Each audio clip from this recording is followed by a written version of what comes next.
Next topic of chapter number 10 that is image formation by spherical mirror. Spherical mirror के द्वारा कैसे image formation होता है. You have studied about image formation by plane mirrors. You also know the nature, position and relative size of the images formed by them.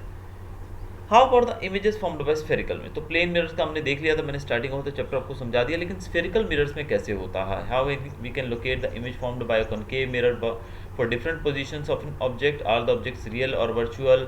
अब जैसे हमने देखा था कि प्लेन मिरर में कैसा होता है कि इमेज रियल या वर्चुअल में से हमको पता है कि वर्चुअल होती है, उसका साइज़ कैसा होता है, it is actual size same रहता है, यानी कि छोटी बड़ी या कैसी होती है साइज़ वो भी हमको पता है, कितनी दूरी पे होता है वो भी पता है, सब कुछ हमने देखा था.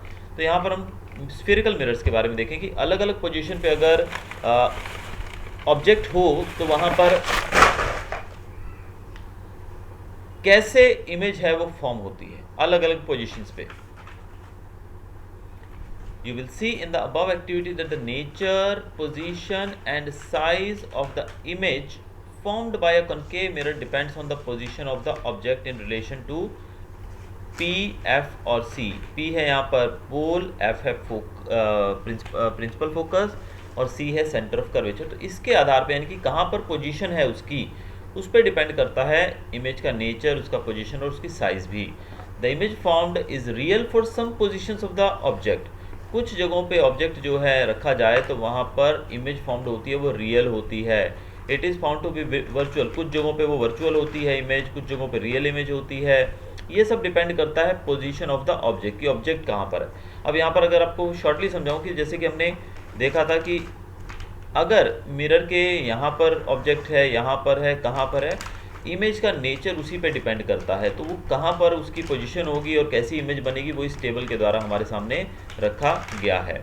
आप देखेंगे position of the object at infinity, मतलब अगर बहुत दूर हो यानी कि उसकी कोई फिक्स पोजीशन ना हो, कोई फिक्स पोजीशन हो, बहुत दूर हो,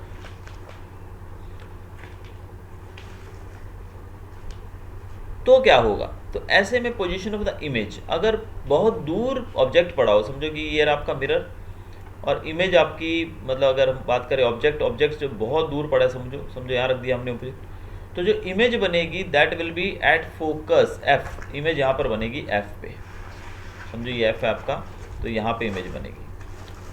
साइज कैसा होगा, हाईली डिमिनिश्ड पॉइंट साइज, यानी कि एकदम डॉट की तरह दिखाई देगा, बहुत छोटा सा. और इमेज कैसी होगी, एकदम रियल और इन्वर्टेड, उल्टी होगी इमेज, यानी कि रियल होगी, ओरिजिनल इमेज होगी रियल, वर्चुअल नहीं होगी, रियल होगी और इन्वर्टेड, लेकिन उल्टी देखने को मिलेगी आपको इमेज. कब, जब पोजीशन ये होगी, ये आपको याद करना है.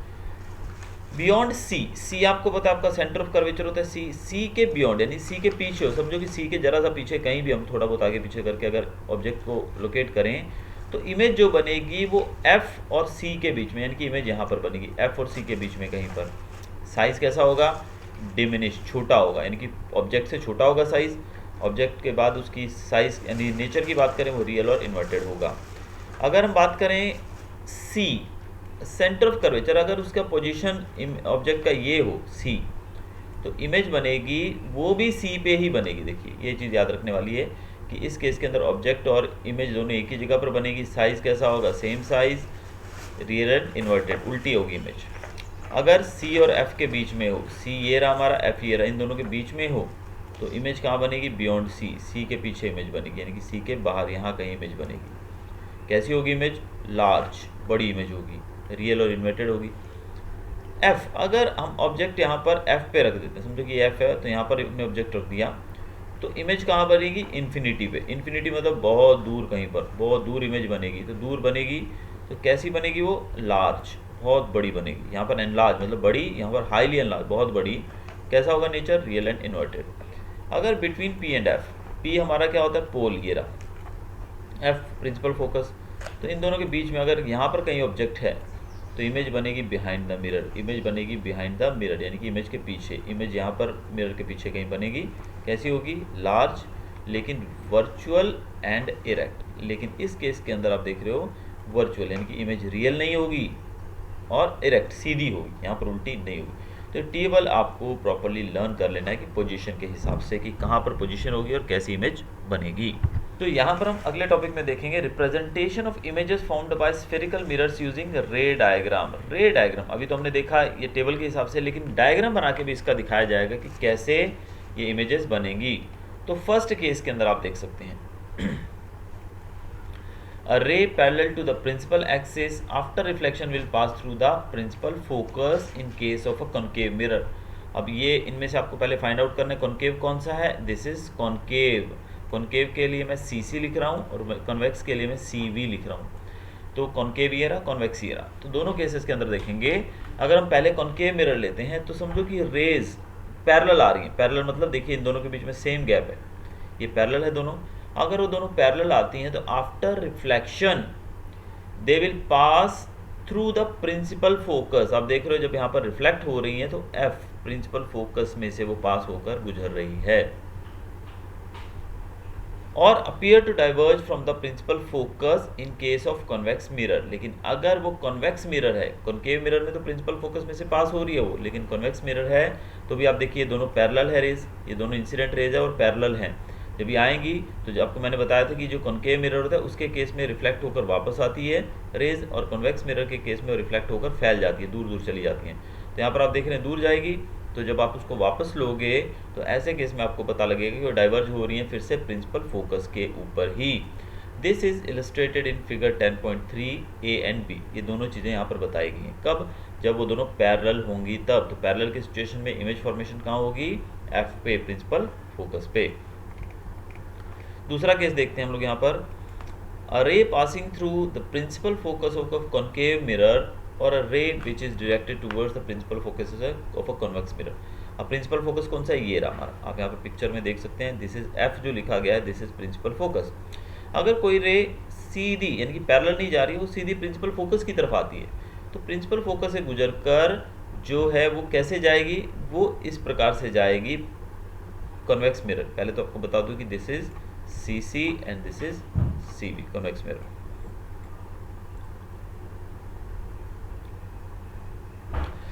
ray passing through the principal focus of concave mirror or a ray which is directed towards the principal focus of a convex mirror after reflection will emerge parallel to the principal axis। अब इस case के अंदर आप क्या देख रहे हो कि वो प्रिंसिपल फोकस से पास होने के बाद रिफ्लेक्शन शो किया, और रिफ्लेक्शन के बाद क्या हो रहा है? ये रे सीधी जा रही है, यानी कि वो ये जो बीच वाली हमारी जो लाइन होती है जिसको हम क्या बोलते हैं? Principal axis. तो ये प्रिंसिपल एक्सिस के पैरेलल जा रही है। देखो ये प्रिंसिपल एक्सिस है और इसके पैरेलल सीधा सीधा ही जा रही है। वही कन्वेक्स मिरर के केस में भी यही होता है कि अगर कोई रे ऐसे प्रिंसिपल फोकस की तरफ आए तो वो यहाँ से डाइवर्ज होकर सीधा जाएगी, यानी कि वो भी इसके पैरेलल जाएगी प्रिंसिपल एक्सिस के। ये दोनों केसेस आपको याद रखने हैं कि अगर वो जो रे है वो पैरेलल जाती है तो वो F में से पास होगी टकराने के बाद। ये फर्स्ट केस बताया था मैंने जो ऊपर हमने पढ़ा पिछले पेज पे। दूसरा केस मैंने बताया कि अगर कोई रे F में से पास हो रही है, समझो कि F है, अगर वो F में से पास हो रही है तो टकराने के बाद वो प्रिंसिपल एक्सिस के पैरेलल जाएगी, ऐसे पैरेलल जाना शुरू कर देगी। तो ये दो कंडीशन हमने अभी तक देखी। तीसरी कंडीशन क्या बता रही है?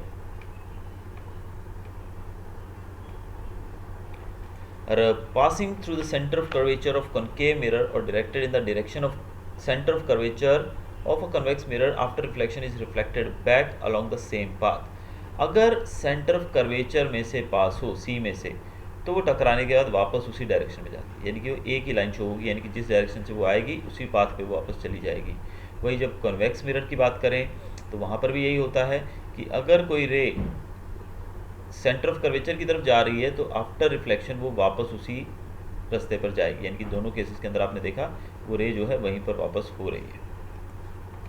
अब चौथा केस यहाँ पर बताया गया है कि अगर कोई रे जो है incident obliquely to the principal axis, principal axis आपको पता है ये रे हमारी, टुवर्ड्स द पोल P, अगर वो सीधा पोल P पे टकराती है कॉन्केव मिरर CC के केस में और CV के केस में, अगर वो प्रिंसिपल एक्सिस का जो मिड पॉइंट यानी कि हम पोल की तरफ बात करें, पोल से टकराती है, और वही सेम केस होता है कॉन्वेक्स मिरर के केस में, तो देन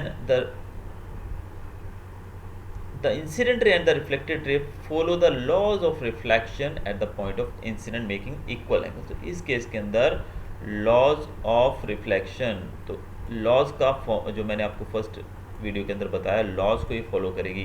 यानी कि यहाँ पर पोल पे टकराने के बाद वो जब वो जाएगी तो यहाँ पर एंगल ऑफ इंसिडेंस आई लिखा है जो, this is angle of incidence will be equal to angle of reflection, ये दोनों जो होंगे सेम होंगे। वही केस अगर कन्वेक्स का बात करें तो वहाँ भी इंसिडेंट रे यानी कि angle of incidence and angle of reflection will be same, तो ये दोनों सेम होंगे। तो ये 4 डायग्राम्स हमने देखे और चारों को आपको याद रखना है, बहुत ही इंपॉर्टेंट चैप्टर है। आपको पता होना चाहिए कि इमेज फॉर्मेशन जो है वो किस प्रकार से होती है। होपफुली क्लियर हो गया होगा आपको topic. Remember that in all the above cases the laws of reflection are followed. तो यहाँ पर सब जगह पर लॉज ऑफ रिफ्लेक्शन फॉलो हो रही हैं। Eight the point of incidence the incident रे is reflected in such A way that the angle of reflection equals the angle of incidence. तो यहाँ पर हर जगह पर लॉज ऑफ रिफ्लेक्शन फॉलो हो रही है, यानी कि angle of incidence is always equal to angle of refraction, जो कि है वो दोनों सेम है हर जगह पर। अब आगे है image formation by concave mirror. अब कॉनकेव मिरर में कैसे इमेज फॉर्मेशन होता है वो देखेंगे अलग अलग पोजीशन पे। ठीक है, ये तो हमने स्फेरिकल मिरर्स के बारे में जनरली देखा, लेकिन अब हम पर्टिकुलरली कॉनकेव मिरर लेंगे। अब आप यहाँ देख रहे हैं कि सब डायग्राम्स जो है उसके अंदर कॉनकेव मिरर लिया गया है। तो यहाँ पर रे डायग्राम्स दिए गए हैं, कैसे फॉर्मेशन होता है इमेज का, ये मैं आपको डायरेक्टली यहाँ पर समझा दे रहा हूँ। देखिए फर्स्ट जो केस आप देख रहे हैं अपने स्क्रीन के ऊपर, उसमें क्या हो रहा है कि ये इन्फिनिटी पे है, यानी कि बहुत दूर इन्फिनिटी से जब जो होता है तो इमेज फॉर्म होती है एफ पे। एफ क्या है? प्रिंसिपल फोकस ये। और दूसरा अगर बात करें, अगर हमारा जो ऑब्जेक्ट है, this is object at infinity, A B जो आप देख रहे हैं this is object, A B एक ऑब्जेक्ट है। अगर ऑब्जेक्ट हमारा कहाँ होगा? इन्फिनिटी पे, यानी कि बहुत दूर होगा कहीं पर।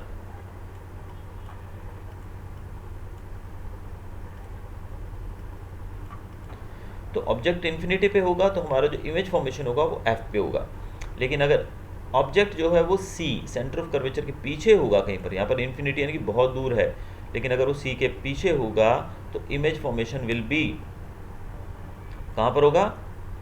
प्रिंसिपल फोकस और सेंटर ऑफ कर्वेचर के बीच में। इमेज कैसी होगी?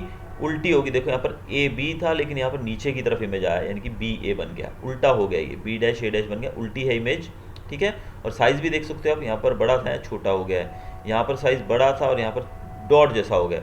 अब एक चीज़ मैं आपको ये भी क्लियर कर दूँ कि जो चीज़ मैं यहाँ पर समझा रहा हूँ, this all is from this box, इस बॉक्स में से लिया जा रहा है। एट इन्फिनिटी पे था तो एफ पे बना था, हाईली डिमिनिश्ड पॉइंट साइज़।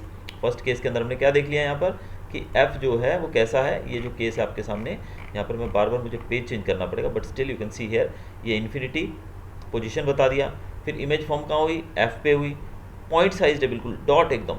और ये कैसी होगी? रियल और रियल और इन्वर्टेड, उल्टी होगी लेकिन रियल होगी। दूसरे केस में बियॉन्ड सी, जो कि हमने देखा, सी बियॉन्ड सी, अगर सी से पीछे हो तो image formed will be between F and C, और वो कैसी होगी? उल्टी होगी और छोटी होगी, साइज में डिफरेंस आ गया।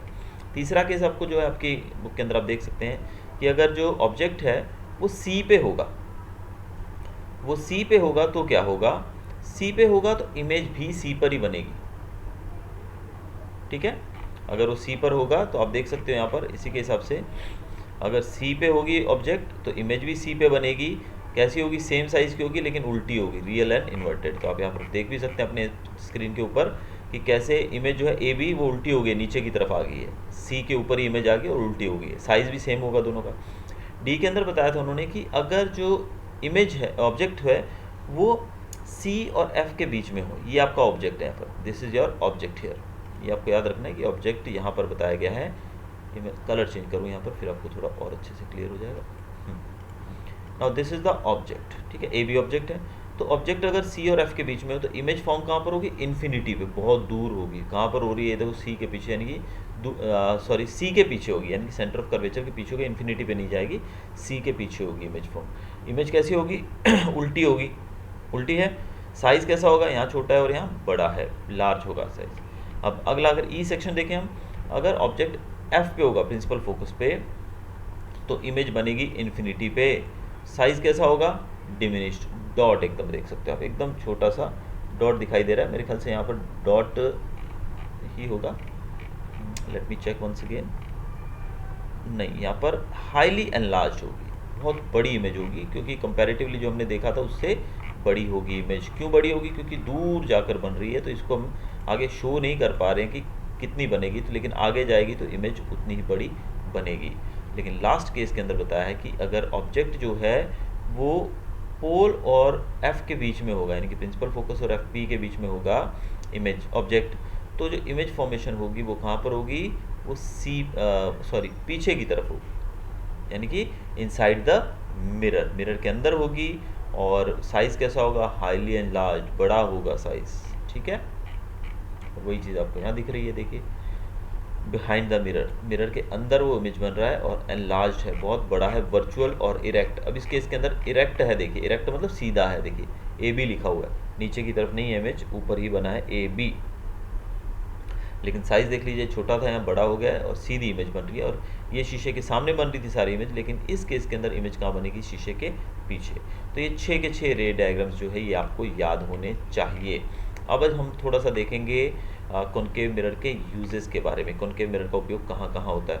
इसका यूज़ टॉर्च में किया जाता है, सर्च लाइट्स के अंदर करते हैं, व्हीकल की हेडलाइट्स के अंदर करते हैं, ताकि स्ट्रॉन्ग लाइट आपको मिल सके। They are often used in shaving mirrors के अंदर भी होता है, ताकि आपके चेहरे की आपको बड़ी इमेज मिल सके। द डेंटिस्ट भी इसका उपयोग करते हैं, क्योंकि मुंह के अंदर का जो पार्ट होता है वो बहुत छोटा, मुश्किल होता है वहाँ तक देख पाना, इसलिए कोई डॉक्टर अंदर घुस के तो नहीं देख सकता है, लेकिन वो मिरर का यूज़ करके उस पार्ट को बड़ा करके देख सकता है।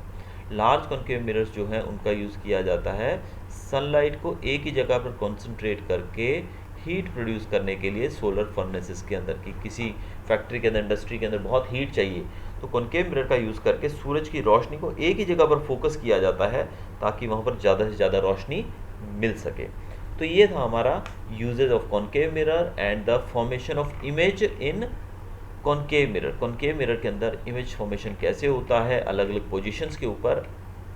अब हम अगले वीडियो के अंदर अपने जानेंगे कॉनकेव मिरर के बाद कन्वेक्स मिरर के बारे में, कि उनके अंदर इमेज फॉर्मेशन कैसे होता है। जैसे हमने यहाँ पर अलग अलग देखे डिफरेंट डायग्राम्स के द्वारा कि पोजीशन अलग अलग होगी तो कैसे होगा, तो यहाँ भी हम लोग वही पोजीशन वाला एक टेबल देखेंगे और कैसे इमेज फॉर्मेशन होता है उसमें वो देखेंगे, फिर उसके यूजेस के बारे में जानेंगे। और ये हम करेंगे कल अपने नेक्स्ट वीडियो के अंदर। Till then good bye.